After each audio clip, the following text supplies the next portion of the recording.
What are some of the biggest mistakes that people make when they're going through this migration? Yeah, I would say some of what we've talked about already. One is just not having a transition plan at the start of the process. So again, miscommunicating on that or just not having the right execution plan is a death knell, or could really lead to a frustrated way that the deal could break apart if you just had a fundamental misunderstanding of how that would play out. Um, Two, I would say the communication piece, like definitely over communicate between buyer and seller and with Amazon.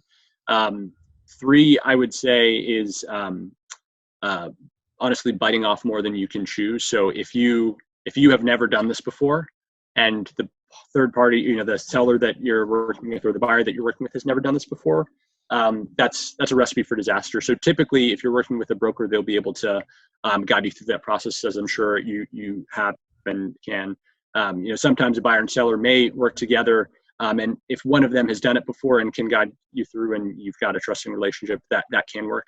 I would frankly never advise somebody to try it on their own, if neither party and there's no broker that can help them facilitate that, honestly. And then, yeah, and I think the other thing there that we haven't talked about is really just like, at the end of the day, both parties are going to need to really trust each other. And so taking the time in the deal process to build rapport and build trust and understand each other well will go a long way when something inevitably goes sideways and you need to work together, get on the phone at inconvenient time zones to get with Amazon.